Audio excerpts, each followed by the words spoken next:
الروح والقوة والاندفاع، أحيانا الخشونة بتبقى يعني أمور لدى فريق نادي أتلتيك بلباو، الفريق اللي فاز بلقب سوبر إسبانيا في مطلع وبداية الموسم حساب البارسا انطلاقة. كريستيانو رونالدو عدى وفات وسدد.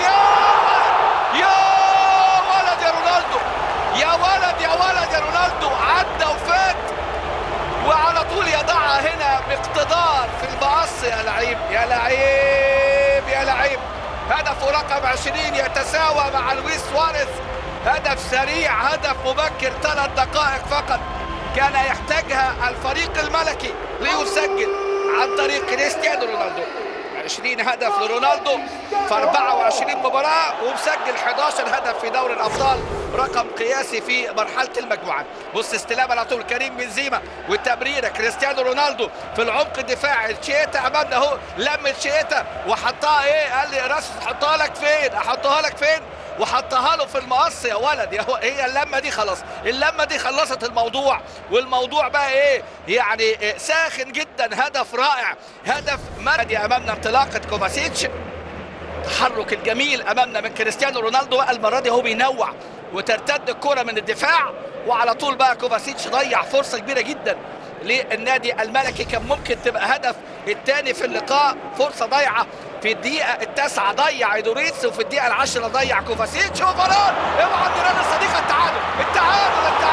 التعادل فاران. خطأ قاتل، خطأ قاتل من اللاعب فاران في اللقطة الماضية، وهدف التعادل يأتي هنا من جانب فريق نادي أتلتيك بلباو في هذه الكرة الرائعة الحقيقة من جانب لاعبي فريق نادي أتلتيك بلباو. أعتقد سابين هذه في هذه إيراسو رقم 5. هدف التعادل للاعب إيراسو، 1-1 في الدقيقة 11 من اللقاء.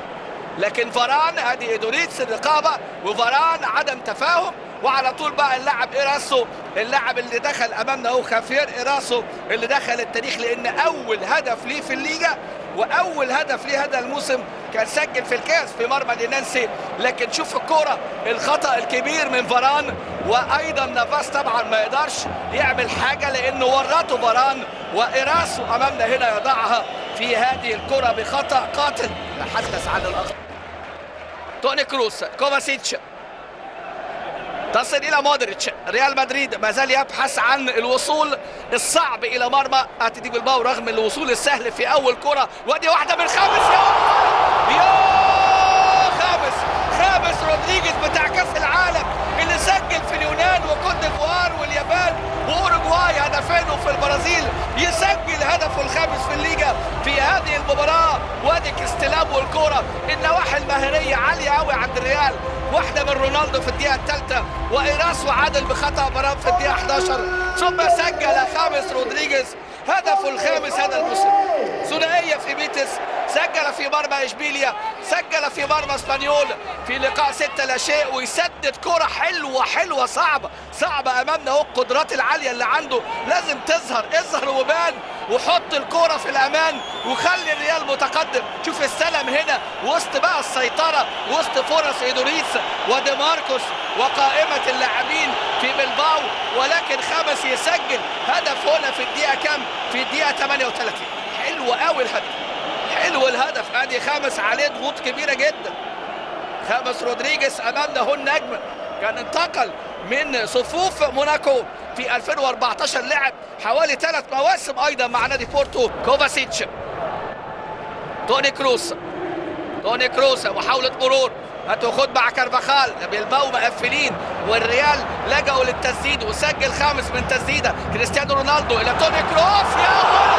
يا ولد هي دي كرة الملكي، وتوني كروس يسجل اخيرا في هذه المباراة، يسجل الهدف. كان سجل في مرمى رايو والسيلتا في الموسم الماضي، ويسجل هدف هنا بعد عملية ثنائية، وفطن الى الحل من خلال الهات وخد. ضربوا التكتل الدفاعي، وياتي هدف كروس لينهي هذا الشوط بقى ايه 3-1. اضاع ايدوريس، اضاع دي ماركوس، اضاع بلباو، فعاقبهم ريال مدريد عقاب قوي جدا. شوف كريستيانو رونالدو الحلول الفرديه العاليه بقى هنا، وادي واحده جماعيه، ادي رونالدو الى توني كروس عمل زياده وتخطى يعني الحدود اللي كان دايما رابط نفسه من خلالها، بيلعب من يعني منطقه الدايره في وسط الملعب. اول مره توني كروس يكمل ويضع الكره امامنا هنا باقتدار في الدقيقه 45 علشان الشوط ده ينتهي بنتيجه قد لا تبدو النتيجه يعني الحقيقيه للشوط الاول، لكن فريق اتلتيك بلباو اجاد واضاع وسجل عن طريق إراسو بخطأ فاران. وريال مدريد فارق المهارات فارق الامكانيات، رونالدو سجل في الدقيقه الثالثه، خامس بتسديده صاروخيه في الدقيقه 37، وتوني كروس ينهي اعتقد الشوط بهذا الهدف الجميل اللي سجل في الدقيقه طرد لكن بانذارين، انذار اول في الدقيقه 17. شوف الجمهور بقى، اسكو فعلا اسكو بيثبت اقدامه، ياخد ثقه كبيره جدا في يعني الفتره الاخيره مع زيدان. ادي استلام ومحاوله وكره ملعوبه على طول من جانب اللاعب اللي بيحاول رونالدو. يا ولد بص شوف رونالدو، انت تمتلك رونالدو، انت تمتلك احسن لاعب في العالم 3 مرات.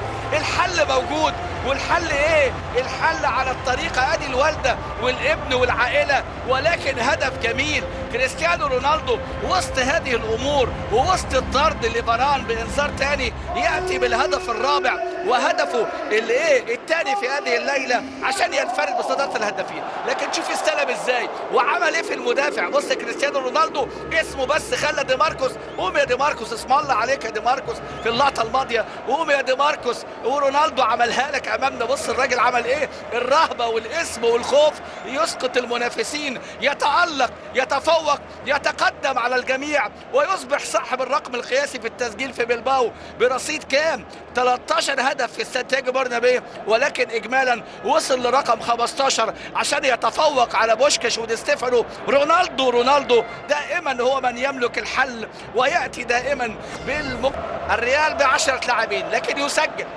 هنا شوف دور المهار، يعني حتى لما لعب منقوص بعد طرد فاران التفوق كان ايضا لريال مدريد. ليه؟ لان المهارات، اذا مهارات الريال هي من تضع الريال في هذه النتيجه العريضه من خلال رونالدو هدفين، من خلال خامس يا ولد على الضربه الراسيه الرائعه من البديل اولستوندو. مباراه تزداد متعه تزداد حلاوه ب6 اهداف وهدفين النهارده في مباراه اليوم لفريق نادي اتلتيك بلباو اللي بيقدم لنا درس يلعبوا للحظه الاخيره.